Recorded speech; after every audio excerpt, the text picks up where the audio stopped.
والصلاة والسلام على رسول الأمين وعلى آله وصحبه أجمعين ومن تبعهم بإحسان إلى يوم الدين. ഏറെ പ്രിയപ്പെട്ട സത്യവിശ്വാസികളായ വിശ്വാസികളെ,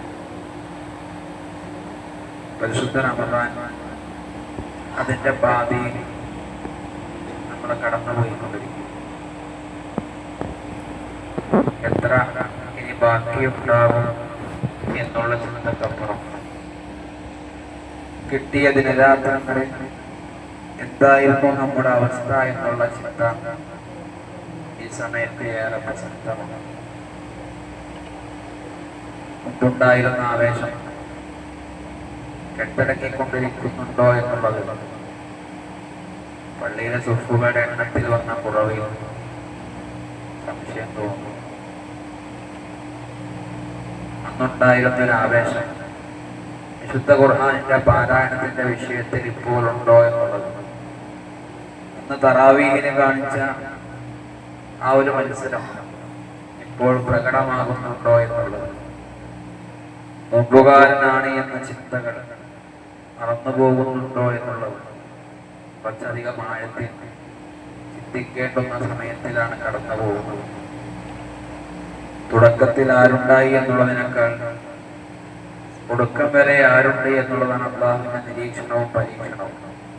റസൂൽ സല്ലല്ലാഹു അലൈഹി വസല്ലം അള്ളാഹുവിനോട് പ്രാർത്ഥിക്കുന്ന ഒരു പ്രാർത്ഥന, അല്ലാഹുമ്മ അഹ്സിൻ ആഖിബതനാ ഫിൽ ഉമൂരി കുല്ലി, അല്ലാഹുവേ എൻ്റെ എല്ലാ കാര്യങ്ങളുടെയും പര്യാവസാനം നന്നാക്കി തീർക്കണമേ എന്ന്. ഒരു ഓട്ട മത്സരം തുടങ്ങുമ്പോൾ തുടക്കത്തിൽ ആര് നന്നായി ഓടി എന്നുള്ളതിന് യാതൊരു പ്രസക്തിയില്ല. അതിന്റെ ഒടുക്കം വരെയും ആര് കൂടെ ഉണ്ടായി, ഒടുക്കം വരെയും ആ ആവേശം കാണിച്ചോ, അവിടെയാണ് വിജയം. റമദാൻ ആദ്യ 10 തുടക്കത്തിൽ നടുക്കമെന്നോണം പെട്ടെന്ന് തീർന്നു. നമ്മൾ തന്നെ പറയും, എത്ര പെട്ടെന്നാണ് ആദ്യ 10 തീർന്നതില്ലേ. ഇനിയും നമ്മൾ പറയും, റമദാൻ അവസാനിക്കാനായില്ലേ. പിന്നെയും നമ്മൾ പറയും, റമദാൻ എത്ര പെട്ടെന്ന് തീർന്നല്ലേ. ഈ 3 ലേകൾക്കിടയിൽ എപ്പോഴാണ് നമ്മൾ റയ്യാനിലൂടെ പോകലേ എന്നുള്ളൊരു ചിന്ത നമ്മുടെ മനസ്സിൽ വരണം, ശരിക്കും വരണം. പക്ഷെ ഭൂരിഭാഗം ആളുകളും ആദ്യ 10 കഴിഞ്ഞ് പിന്നെ ചെമ്മീൻ തേച്ച സോഡയിലും ചെമ്മീൻ തേച്ച മാങ്ങയിലും പുകവാർന്ന സോഡകളിലുമായിട്ട് ജീവിതത്തെ മാറ്റിയാണ്. എല്ലാ റമദാനുകളെയും പോലെ ഈ റമദാനും കൂടി നമ്മൾ കളഞ്ഞു കുടിക്കുകയാണ് എങ്കിൽ നമ്മളെ മാറ്റാൻ ഇനി എത്ര റമദാനുകളാണ് ജീവിതത്തിൽ കടന്നു വരേണ്ടത്? ഒരു ആത്മാർത്ഥമായ ചിന്ത വരും. അള്ളാഹുവുമായുള്ള ബന്ധത്തിലുള്ള മാധുര്യം എന്താണ് നമ്മൾക്ക് ലഭിച്ചത്? അള്ളാഹു തിരിച്ചു കയറാൻ ഒരു ദ്വീപിൽ ഇങ്ങനെ പെട്ട് കിടക്കാൻ സങ്കല്പിച്ചാൽ മതി. കുറെ കാലമായി നാട്ടിലേക്ക് തിരിച്ചു പോകാൻ ആഗ്രഹിക്കുന്ന ഒരാളാണ്. പക്ഷെ മുമ്പിൽ പ്രക്ഷോഭിതമായ കടലും ആടി ഒഴിയുന്ന തിരമാലകളും കൊടുങ്കാറ്റിനെ പോലും വെല്ലുന്ന കാറ്റും അയാളുടെ യാത്രയെ പ്രയാസപ്പെടുത്തുന്നു. അയാളുടെ മുമ്പിൽ കാറ്റു ശാന്തമാകുന്നു, കടൽ നിശബ്ദമാകുന്നു, വാഹനം റെഡിയായി കിട്ടുന്നു. അത്ര ദിവസം കാത്തിരുന്ന ഒരാൾ, തനിക്കെല്ലാ സാഹചര്യവും അനുകൂലമായ ദിവസം അവിടെയുള്ള ഏതെങ്കിലും വയ്യോര കാഴ്ചയിൽ കണ്ണും തട്ടിരിക്കുന്നതിനെ കുറിച്ച് എന്താ നമ്മൾക്ക് പറയാനുണ്ടാവുക?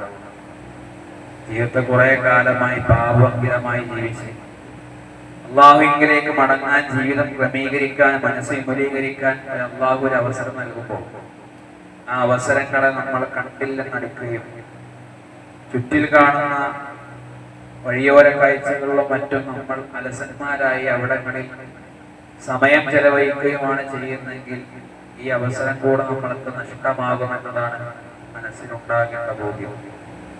അങ്ങനെ റമദാന് കൊണ്ട് നരകം വാങ്ങുന്ന ആളുകളുടെ കൂട്ടത്തിൽ നമ്മൾ പെടും. പ്രാർത്ഥിക്കണം. പ്രാർത്ഥന ആരാധനയാണ്. പ്രാർത്ഥനയ്ക്ക് മധുരമുണ്ടാകണം. ഞാൻ പ്രാർത്ഥിച്ചത് എനിക്ക് കിട്ടുന്നില്ലല്ലോ എന്ന പരിഭവങ്ങൾ തീർക്കണം. പ്രാർത്ഥിച്ചുകൊണ്ടേ ഇരിക്കുക എന്നുള്ളതാണ് ഭാഗ്യം. പ്രാർത്ഥിക്കാൻ അവസരം ലഭിക്കുക എന്ന് പറഞ്ഞാൽ അതാണ് സൗഭാഗ്യം. അള്ളാഹുവിനോട് ചോദിക്കാൻ നേരമുണ്ടാവുക എന്നുള്ളത്, അള്ളാഹുവിന്റെ മുമ്പിൽ കൈകൾ ഉയർത്താൻ പറ്റുക എന്നുള്ളത്, ആ കൈകൾ ഉയർത്തുമ്പോൾ റബ്ബിനോട് പറയാൻ വിഷയങ്ങൾ ഉണ്ടാവുക എന്നുള്ളത് സൗഭാഗ്യമായി കാണണം.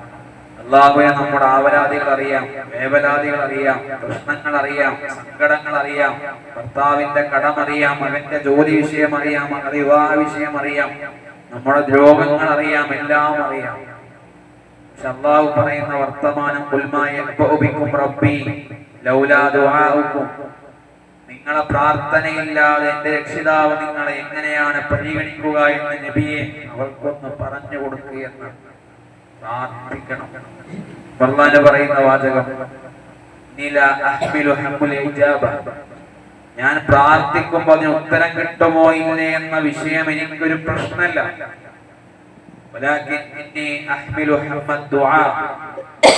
പ്രാർത്ഥിക്കാൻ പറ്റുന്നുണ്ടല്ലോ എന്നതാണ് ഞാൻ പ്രാധാന്യം കൽപ്പിക്കുന്ന വിഷയം.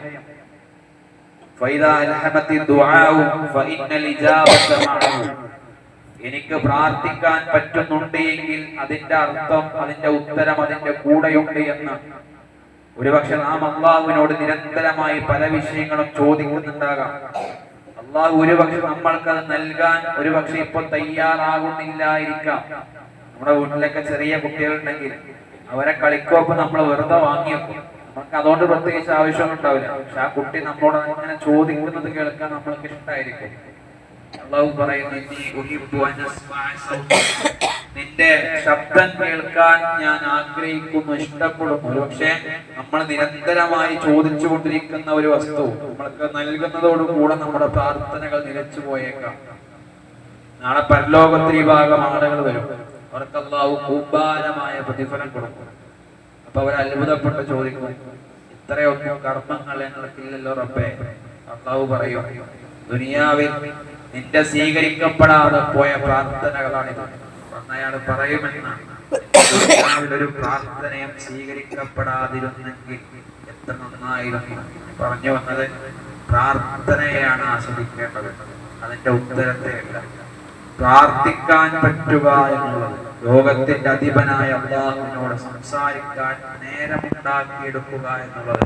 കഴിഞ്ഞ ദിനരാത്രങ്ങൾ എപ്പോഴെങ്കിലും അല്ലാഹു ആകാശത്തേക്ക് ഇറങ്ങി വന്ന സമയം നിറകണ്ണകളോടുകൂടി നമ്മുടെ പാപങ്ങൾ ഏറ്റുപറയാൻ, നമ്മുടെ സന്തോഷങ്ങൾ പങ്കുവെക്കാൻ, സങ്കടങ്ങൾ ഇറക്കി വെക്കാൻ സാധ്യമായിട്ടില്ല നമ്മൾക്കെങ്കിൽ, അള്ളാഹുവിന്റെ ഖുർആൻ ഓതാത്ത ദിവസം നമ്മിൽ കടന്നുപോയിട്ടുണ്ടെങ്കിൽ, ഇസ്തിഗ്ഫാർ ധ്വനികളില്ലാത്ത ദിവസം കടന്നുപോയിട്ടുണ്ടെങ്കിൽ, ബോധപൂർവം ജമാഅത്തുകൾ നഷ്ടപ്പെടുത്തിയവരായി നമ്മൾ മാറിയിട്ടുണ്ടെങ്കിൽ, നാവിനെയും അവയവങ്ങളെയും ചിന്തകളെയും നിയന്ത്രിക്കാൻ നോമ്പ് പാകപ്പെടുത്തിയിട്ടില്ല എങ്കിൽ, ഇനിയും ഈ അലസതയോടുകൂടി മുന്നോട്ട് പോകരുത്. ജീവിതത്തിന്റെ അവസാന റമദാനായേക്കാം എന്ന ചിന്തയിൽ ഇനി കഴിവിന്റെ പരമാവധി ഉപയോഗപ്പെടുത്തണം. റമദാനിന്റെ സിംഹഭാഗത്തേക്കാണ് പ്രവേശനം. അലസന്മാരായി മാറരുത്. ആരോഗ്യമുണ്ടാകാനും സമയം ലഭിക്കാനും സമയത്തിൽ ബർക്കത്തുണ്ടാകാനും ആരാധനകൾക്ക് വേണ്ടി സമയം ക്രമീകരിച്ചു കിട്ടാനും അല്ലാഹുവിനോട് പ്രാർത്ഥിക്കണം. നമ്മൾ പ്ലാൻ ചെയ്യണം. ആ രൂപത്തിൽ സജീവമായി റമദാൻ ഉപയോഗപ്പെടുത്താൻ പരിശ്രമിക്കണം. ഈ റമദാൻ വിട പറഞ്ഞു പോകുമ്പോൾ പാപങ്ങൾ ബാക്കിയാകരുതേ എന്ന ആത്മാർത്ഥതയോടുകൂടി അല്ലാഹുവിനോട് തേടാൻ പറ്റണം. ആവേശം നഷ്ടപ്പെട്ടവരായി തീരരുത്. ഒടുക്കം വരെയും ഉണ്ടാകണം.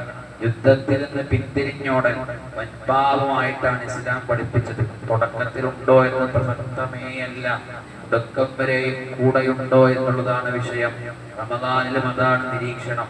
അല്ലാഹു നമ്മളോട് ലൈലത്തുൽ ഖദർ വർഷത്തിൽ ഒരു ദിവസമാണെന്ന് പറഞ്ഞിരുന്നെങ്കിൽ വർഷം മുഴുവനും ഇത്തികാഫിരിക്കേണ്ടി വരുമായിരുന്നു. മാസത്തിൽ ഒരിക്കലാണെന്ന് പറഞ്ഞിരുന്നെങ്കിൽ മാസം മുഴുവനും ഇത്തികാഫിരിക്കേണ്ടി വരുമായിരുന്നു. കാരുണ്യവാനായ റബ്ബ് അതിനെ ചുരുക്കി. നമ്മൾക്ക് 10 ദിവസം പണിക്ക് പോയിട്ടില്ല എങ്കിൽ, കുടുംബം പട്ടിണിയാകാത്തൊരു സാമ്പത്തിക ഭദ്രത അള്ളാഹു ഒരുക്കിയിട്ടുണ്ടെങ്കിൽ ഒരുങ്ങണം.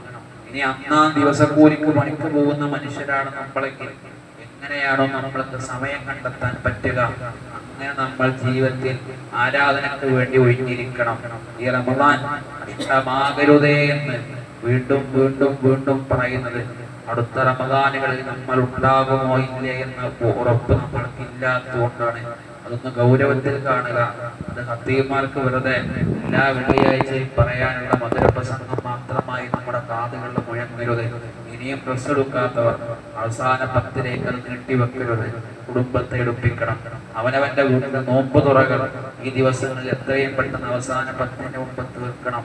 നമ്മുടെ ഉമ്മമാർക്കും നമ്മുടെ ഭാര്യമാർക്കും നമ്മുടെ പെങ്ങന്മാർക്കും അത്തരം കഴിഞ്ഞിരുന്ന് സമയത്ത് നശിപ്പിക്കാനുള്ള അവസ്ഥ ഉണ്ടാക്കി കൊടുക്കരുത്. ഒഴിഞ്ഞിരിക്കണം. മനസ്സ് പാകപ്പെടുത്തിയെടുക്കണം. റഹ്മുറാഹിമീനായ നാഥൻ കാര്യങ്ങൾ അറിയാനും പഠിക്കാനും മനസ്സിലാക്കാനും അത് പ്രാവർത്തികമാക്കുവാനുമുള്ള തൗഫീഖ് നൽകി നമ്മെ എല്ലാം അനുഗ്രഹിക്കുമാറാകട്ടെ. ഖുലു ഖൗലി ഹദാ അസ്തഗ്ഫിറുല്ലാഹി ലി വലക്കും അസ്തഗ്ഫിറുഹു ഇന്നഹു ഗഫൂറുർ റഹീം. സുബ്ഹാനക്കല്ലാഹു വബിഹംദിക അഷ്ഹദു അൻ ലാ ഇലാഹ ഇല്ല അൻത അസ്തഗ്ഫിറുക വഅതൂബു ഇലൈക്.